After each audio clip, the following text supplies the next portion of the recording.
Cześć, Bartek Urban. Zapraszam do testu Volkswagena Touarega. Touareg to największy SUV od Volkswagena dostępny na naszym rynku, który zadebiutował w 2002 roku i zrobił to z dużym przytupem.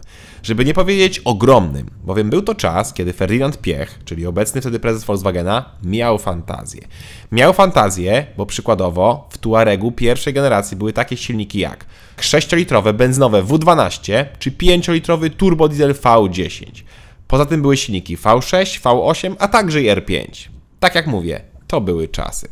Dziś pod maską jest mniejszy wybór, ale od razu dodam, że nie ma nic mniejszego niż 3-litrowe V6. Ale do silników wrócimy później. Wróćmy więc do stylistyki. Testowany Touareg to już trzecia generacja, która zadebiutowała w 2018 roku, a w zeszłym roku, czyli 2023, przeszła facelifting, czyli odświeżenie. I oczywiście ja testuję wersję po odświeżeniu. Odświeżeniu, które było drobne, ale jednak od razu widoczne, zwłaszcza z tyłu. Z tyłu bowiem Touareg dostał listwę świetną, przechodzącą przez całą szerokość, a na środku tej listwy jest podświetlany znaczek Volkswagena. Tak, znaczek świeci na czerwono i jest dość często komentowanym wyróżnikiem. Fakt, wygląda dość dziwnie. Przód Touarega również jest nieco inny, dostał nowe światła i zmieniony grill, przez co teraz wygląda bardziej masywnie. Szkoda tylko, że egzemplarz, który testuję, wygląda tak zwyczajnie, żeby nie powiedzieć nudnie, czy nawet staro przez swoją konfigurację. Zarówno lakier, jak i ta brzydka felga, wszystko to powoduje, że ten Touareg wygląda jak Skoda i to taka 10-letnia. Przed liftingiem auto znacznie lepiej wyglądało. Na szczęście, felgi czy lakier można zmienić i wtedy odświeżony Touareg wygląda dużo lepiej. A jeszcze wracając do przednich świateł, to mogą być w technologii Matrix LED i świecą genialnie. Touareg to naprawdę wielkie auto, jak na europejskie standardy, i jego wymiary to 4,90 m długości, 1,98 m szerokości oraz 1,77 m wysokości. Rozstaw osi to 2,90 m, a prześwit w standardzie to około 20 cm, ale można go zmienić. Zmienić, bo w opcji jest pneumatyczne zawieszenie z regulacją wysokości i wtedy prześwit maksymalny to niemal 26 cm. Z drugiej strony możemy Touarega maksymalnie obniżyć i uzyskać prześwit 15 cm. Regulacja jest naprawdę duża i na tych skrajnych wartościach wygląda jak kombi albo jak na szczudłach. Dodatkowo w najwyższej opcji zawieszenia, czyli tej najdroższej, która kosztuje 34 000 zł, mamy aktywną stabilizację przechyłów na zakrętach oraz dochodzi tylna oś skrętna. W takim razie pora na bagażnik. Bagażnik ma pojemność 665 litrów, co jest dużą wartością, ale nie ogromną. Niestety, w moim egzemplarzu jest hybryda plug-in, która zabiera niemal 150 litrów pojemności, bo zwykły Touareg ma bagażnik o pojemności 810 litrów. I to są dokładnie takie same wartości jak w poprzednim Touaregu. W moim egzemplarzu ta przestrzeń pod podłogą jest już, jak widzicie, zajęta, no i dodatkowo trzeba wozić kable. Świetne za to jest to, że tylna kanapa jest przesuwna, przez co można powiększyć bagażnik. Jak mamy pneumatykę, to w kufrze jest też przycisk do opuszczania samego tyłu, żeby się łatwiej wsiadało. A także jest tutaj przycisk do opcjonalnego haka holowniczego. I tutaj też duża zaleta, każda wersja silnikowa może ciągnąć przyczepę o masie do 3,5 tony. W bagażniku jest też gniazdo pod zapalniczkę, haczyki czy rączki do składania oparcia. Niestety, ale i tak trzeba wejść do kabiny, żeby położyć je do końca. Na szczęście podłoga jest niemal idealnie płaska. I jeszcze jedna taka uwaga, na klapie nie ma przycisku, który zamknie nam auto razem z klapą bagażnika. Musimy kliknąć zamykanie auta z kluczyka lub podejść do klamki, co nieco mnie zdziwiło. Zazwyczaj na takich klapach mamy dwa przyciski. Jeden od zamykania klapy, a drugi, który zamyka klapę oraz zamyka nam auto. Tutaj tego nie wiedzieć czemu nie ma. To wskakujemy na tył. Tutaj, tak jak już mówiłem, kanapa jest regulowana i to zarówno możemy ją przesunąć, jak i zmienić kąt oparcia. Ja mam 186 cm wzrostu i praktycznie w każdym ustawieniu się mieszczę i to nawet z nogami, jak zwiększymy bagażnik maksymalnie. To mi się podoba.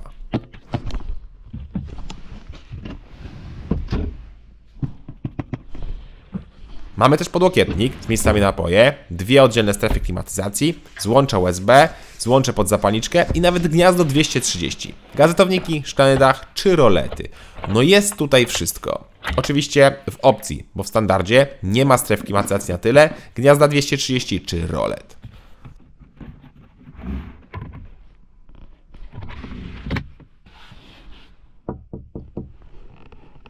Wskakujemy więc naprzód. Tutaj też w podstawie są fotele manualne, ale w opcji można mieć elektrycznie regulowane, klimatyzowane i z masażami. Miło chociaż, że w podstawie każdy fotel jest podgrzewany. W Tuaregu siedzi się wysoko, ma się niezłą widoczność, a te fotele są naprawdę wygodne.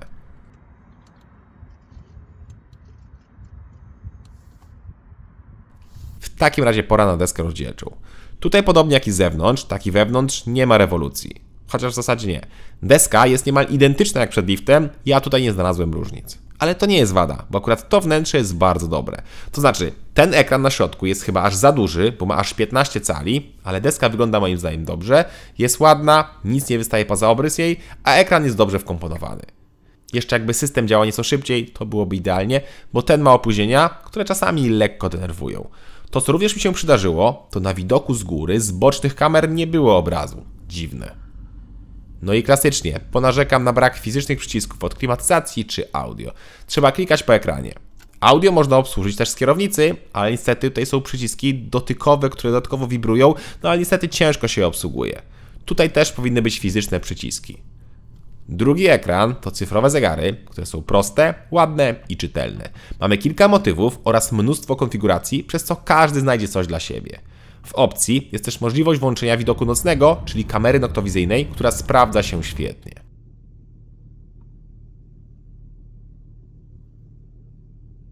W takim razie pora sprawdzić materiały.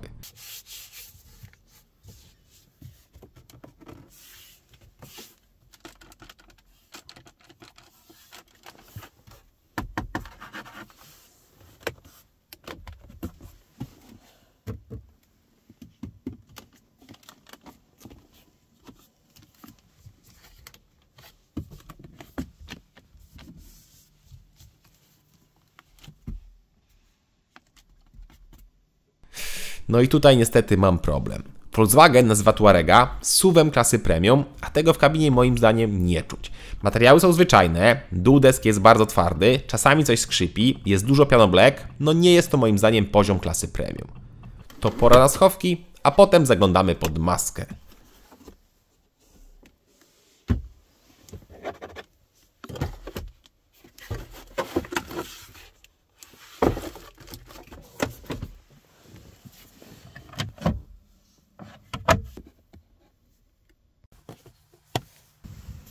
A pod maską nadal tylko silniki V6, tylko 3-litrowe. Mamy do wyboru benzynę, diesla oraz hybrydę połączoną z benzyną, którą ja testuję. Testowany wariant to 3.0 V6 TFSI i Hybrid, czyli hybryda typu plug-in.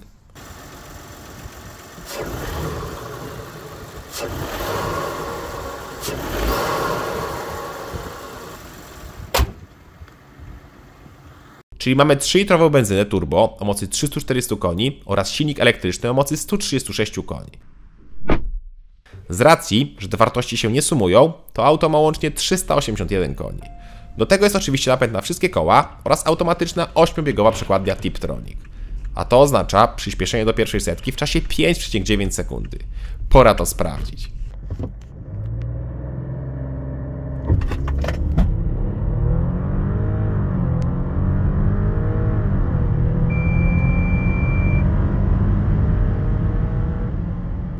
Wynik to 5,5 sekundy, czyli naprawdę bardzo szybko, szybciej niż deklaruje producent, niemal o pół sekundy. Zrobiłem też test w najwolniejszym trybie i bez startowania z hamulca, bo inaczej auto nie ma procedury startu, i wtedy wynik to 6,3 sekundy, czyli również bardzo szybko.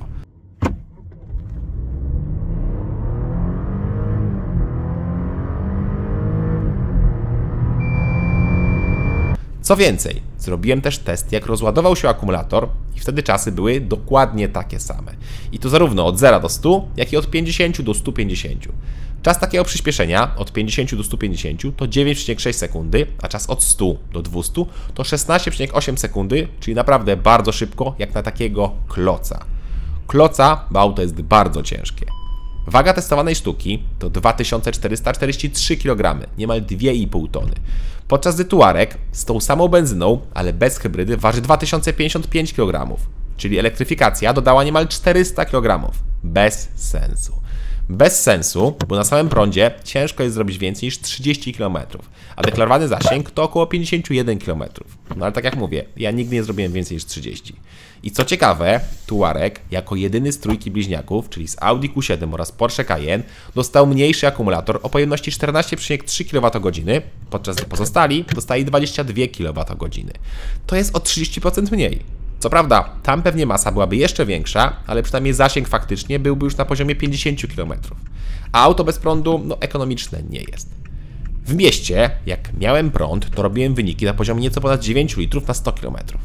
Bez prądu wynik wzrastał o 3 litry, czyli wciąż nieźle jak na 2,5-tonowego SUV-a.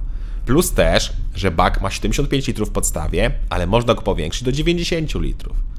Na trasie spalanie jest już gorsze i przy 120 mamy zużycie na poziomie 12, a przy 140 14 litrów. To już jest naprawdę sporo i bez hybrydy tutaj byłoby mniej. A jeszcze mniej w trasie byłoby z dieslem, bo wtedy przy 120 było około 7, a przy 140 około 8,5 litra. Różnica kolosalna, chociaż wtedy auto nie brzmi aż tak ładnie.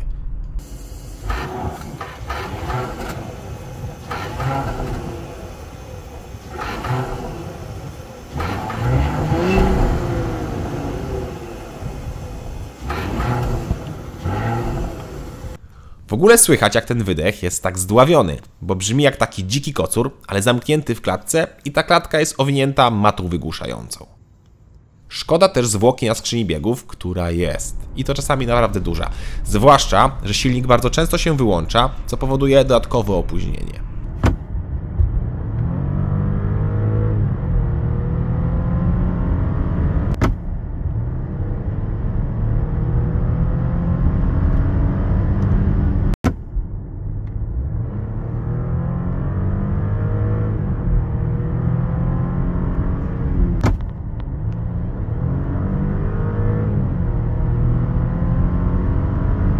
Ale na brak osiągów nie można narzekać. Tak samo jak na brak wyciszenia, które jest świetne. Przy 140 jest naprawdę bardzo cicho. Tak samo jak i muszę pochwalić zawieszenie, które dobrze niweluje to, jak ciężki jest to samochód, a wciąż nie miałem jeszcze wszystkich bajerów z nim związanych. Otóż ja miałem opcję za 11 000 zł, czyli pneumatyczne zawieszenie z adaptacyjną regulacją sztywności oraz z kontrolą pochłaniania wstrząsów. Działa to dobrze, ale w opcji jest jeszcze wersja z aktywnymi stabilizatorami, które niwelują przechyły auta na zakrętach oraz tylna oś skrętna. To ostatnie jest świetne i do tak dużego auta przydaje się zwłaszcza w mieście. Ale podobno już zwykłe zawieszenie świetnie radzi sobie z Touaregiem, więc wcale nie ma konieczności kupowania pneumatyki. Zwłaszcza, że z pneumatyką Touareg nie płynie tak, jakbyśmy sobie tego wyobrażali po takim aucie. Nadal czujemy, że auto jest lekko twardawe, być może przez tą dużą masę, a może to już taka charakterystyka tej pneumatyki. Mimo wszystko samochodem jeździ się przyjemnie, jest wielki, komfortowy, mamy świetną widoczność, no i mamy dużą moc. To nie jest samochód sportowy, ale jak widzieliście wcześniej, ze świateł potrafi naprawdę nieźle wystrzelić. Co więcej, autem spokojnie można zjechać z asfaltu, a to też dla wielu jest bardzo ważne. Napęd 4x4 w tym samochodzie jest naprawdę bardzo wydajny. Wydajny, bo jest to prawdziwy napęd 4x4, czyli silnik spalinowy napędza obie osie. I jest to stały napęd przekazywany poprzez międzyosiowy mechanizm różnicowy typu Torsen.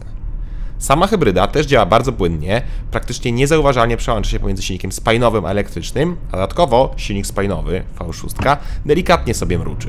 To jest naprawdę miłe.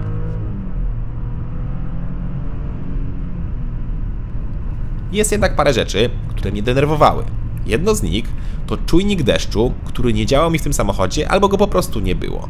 Kolejna sprawa to tempomat adaptacyjny wykrywający znaki. Świetna rzecz, ale nie da się wyłączyć wykrywania znaków, więc auto cały czas zwalniało, a niestety nie zawsze poprawnie odczytywało znaki.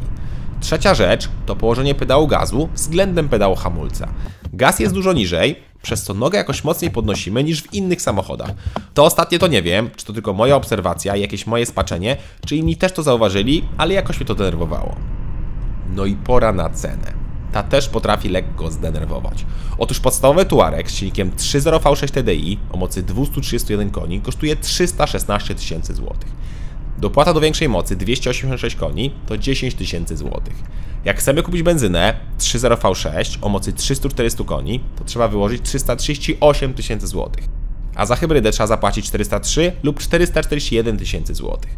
403 000 kosztuje testowana hybryda o łącznej mocy 380 koni, a za 441 jest najmocniejsza wersja R, która ma 462 konie. Czyli Touareg jest tylko o 28 000 zł tańszy w podstawie niż podstawowe Audi Q7. Specjalnie mówię tylko, ponieważ Q7 jest większym autem, który ma większy bagażnik i przede wszystkim może mieć 7-osobową odmianę. Jak wyposażymy auto do podobnych poziomów, to różnica się utrzymuje na poziomie 10-15%, co wydaje mi się nie jest jakąś ogromną barierą przy tej kwocie. Co więcej, egzemplarz, który testuję, kosztował 517 000 zł, czyli miał dodatki o wartości 114 000 zł. Wydaje mi się, że najoptymalniejsza wersja Touarega, jaką trzeba kupić, to ta z podstawowym wyposażeniem, bo im więcej dokupujemy, tym bardziej zbliżamy się cenowo do prawdziwego premium. No i moim zdaniem warto wybierać tylko i wyłącznie 3-litrowego diesla. No, ewentualnie jak ktoś chce, to tą samą benzynę bez hybrydy, bo hybryda plug-in moim zdaniem nie ma sensu. Odświeżony Touareg to praktycznie to samo auto, a największa zmiana z zewnątrz to chyba świecący znaczek. Ciągle miałem wrażenie, że samochód jest specjalnie zdławiony, czy tam okrojony, tylko po to, żeby nie zagrozić Audi. A szkoda, bo to moim zdaniem jest jeden z lepszych, jak i najlepszy Volkswagen obecnie oferowany w gamie niemieckiego producenta. Jest duży, jest pakowny, dobrze jeździ, dobrze wygląda, ma niezłe wyposażenie i ma bardzo dobre silniki do wyboru. Jeszcze jakby był nieco tańszy, to w ogóle byłoby świetnie. Cześć!